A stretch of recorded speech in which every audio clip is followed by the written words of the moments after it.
பிரியமானவர்களே, இயேசு கிறிஸ்துவின் நாமத்தில் உங்கள் யாவருக்கும் அன்பின் புத்தாண்டு வாழ்த்துக்களை நான் தெரிவித்துக் கொள்கிறேன்.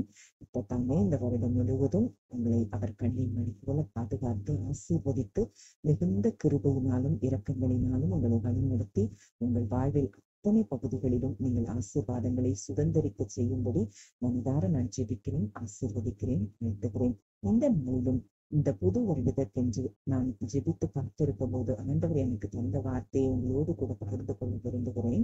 1 சாமுவேல் 30 சகலத்தையும் திருப்பிக் கொள்வாய். இந்த வார்த்தையை மறுபடியும் என்னுடைய ஆவியில இந்த சத்தத்தை நான் கேட்டுக்கொண்டிருந்தேன். இந்த வருடம் நீங்கள் சகலத்தையும் திருப்பிக் கொள்ளும் வருடமாக தேவன் இந்த வருடத்தை உங்களுக்கு ஆசீர்வாதமாய் மாற்றி தருகிறார். அப்போ எதுல எல்லாம் நமக்கு இந்த வருஷம் இந்த ரெஸ்டரேஷன் சகலத்தையும் நம்ம திருப்பிக் கொள்வோம் அப்படிங்கிறத சில வார்த்தைகள் மூலம் நம்ம தியானிக்க போகிறோம்.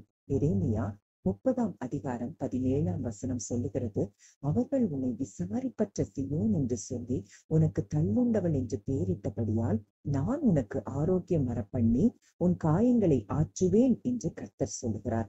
For I will restore health to you and your wounds I will heal, declares the Lord.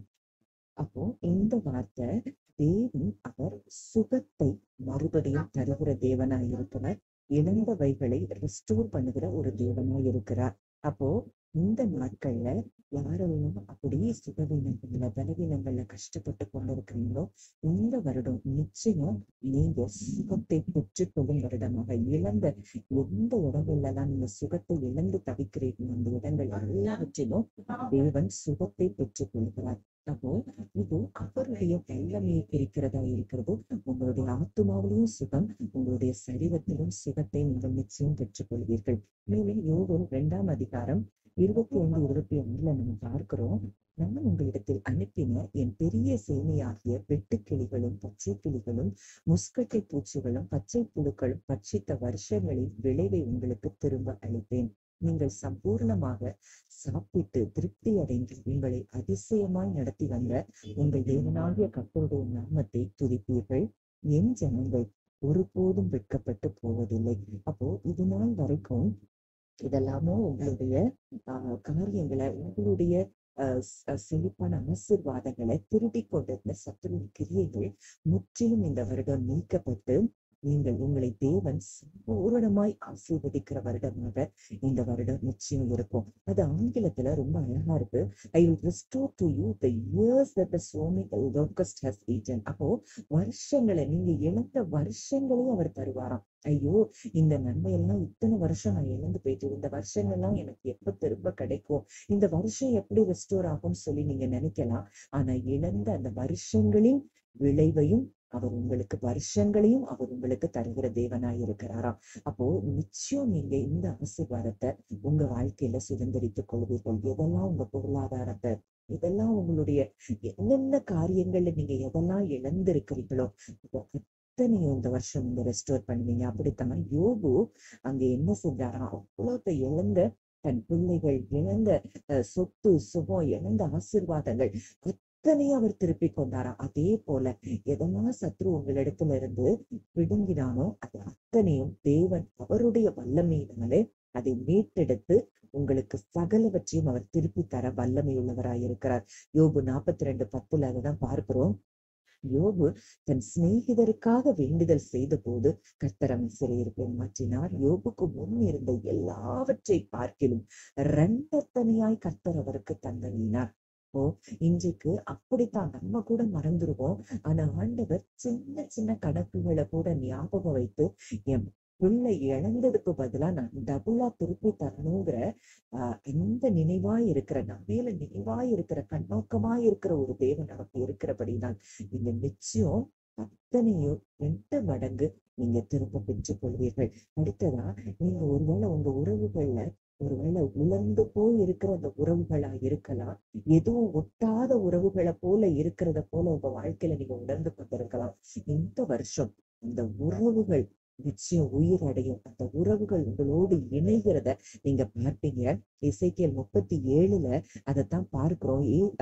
கர்த்தராகிய தேவன் எசேக்கியேல்ட்ட கேட்கிறாரு, மனுபுத்திரனே, இந்த எலும்புகள் உயிரடையுமா என்று கேட்டார். ஏன்னா அங்க வெட்ட வெளியில பள்ளத்தாக்குகள்ல உலர்ந்து போன எலும்புகளாய் அங்கே இருக்கிறத நம்ம பார்க்கிறோம். அந்த உலர்ந்து போன எலும்புகளை பார்த்து அவைகள் உயிரடையுமா என்று சொல்லி தேவன் கேட்கிறார்.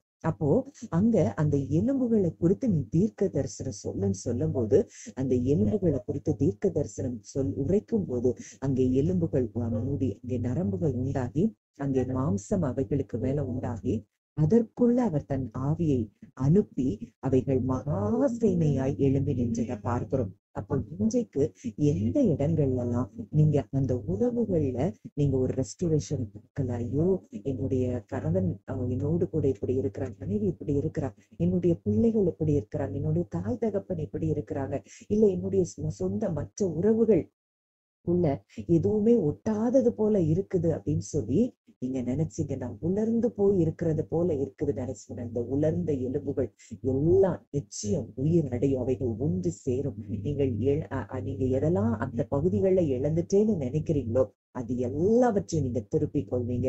நிச்சயமாய் தேவன் இந்த நாட்கள்ல, இந்த வருஷத்துல நீங்க எல்லா பகுதிகள்லயும் உங்க வாழ்க்கையில நீங்க ரெஸ்டோரேஷனை பார்ப்பீங்க. உங்க ஹெல்த்ல ரெஸ்டோரேஷனை பார்ப்பீங்க. உங்களுக்கு விரோதமான சத்துரு எதெல்லாம் திருடி இருந்தாலும் அது எல்லாவற்றிலும் இருந்து தேவன் தம்முடைய வல்லமையை அனுப்பி அவைகளை உங்களுக்கு ரெஸ்டரேஷன் பண்றது மாத்திரம் இல்லாம நீங்க அதிசயமாய் உங்களை நடத்தி வந்த தேவனை துதிப்பீர்கள் அப்படின்னு சொல்லி வார்த்தை சொல்லுது. நீங்க வெட்கப்பட்டு போகவே மாட்டீங்க. எல்லாவற்றிற்கும் மேல இழந்த எல்லா உறவுகளையும் நீங்கள் திரும்ப அது என்ன செய்வீங்க, திருப்பி கொள்ளுவீங்க. நீங்க மகா பெரிய சேனையால் நிச்சயம் எழுந்து நிற்பீங்க. கர்த்தர் தாமே இந்த வார்த்தையின்படி இந்த வருஷத்துல இந்த வாக்குத்தத்தத்தின்படி உங்களை ஆசீர்வதித்து, உங்களை வழி நடத்தி, உங்களை மேன்மைப்படுத்தி, உங்களை நிச்சயம் உயர்த்துவார் என்பதில் சந்தேகமே இல்லை. ஜெபிக்கலாம். நல்ல தகப்பனை, நன்றியோடு உங்களை துதிக்கிறோம், ஸ்தோத்திரிக்கிறோம் அப்பா. இந்த நல்ல நாளிலும் தகப்பனே, இழந்த சகலத்தை உடைய பிள்ளைகளாகிய நாங்கள் திருப்பிக் கொள்ளுவீர்கள் என்று சொல்லி நீர் எங்களோடு இடைப்பட்ட வாக்கு தத்தத்தின்படி இந்த நாள்ல இருந்து என் கர்த்தர் அந்த வேலைகளை நீ செய்ய தொடங்கினபடி நான் நன்றி செலுத்துகிறோம். இழந்த சுகம், இழந்த சமாதானம், இழந்த சந்தோஷம், இழந்த குடும்ப உறவுகளுடைய அன்பு, இழந்த எல்லாவற்றையும் ஆண்டவரே அப்பா, உடைய பிள்ளைகளாகிய நாங்கள் திரும்ப பெற்றுக் கொள்வோம் என்று சொல்லி நீர் வாக்கு கொடுத்தபடி இந்த வார்த்தையின்படி கர்த்தர் ஒவ்வொருவரையும் நீர் ஆசீர்வதிக்கிற கிருபைக்காக நன்றி செலுத்துகிறோம். பெரிய காரியங்களை ஒவ்வொருவருடைய வாழ்க்கையிலும் செய்கிறபடிதான் நன்றி செலுத்துகிறோம். கர்த்தர் தாமே சொன்ன இந்த வார்த்தையின்படி ஒவ்வொருவரையும் ஆசீர்வதிப்பீராக. புதிய கன மகிமையாவையும் இயேசு ஒருவருக்கே செலுத்துகிறோம். கர்த்தர் மீட்பருமாக இயேசுவின் மூலம் கேட்கிறோம். நல்ல பிதாவே, ஆமென்.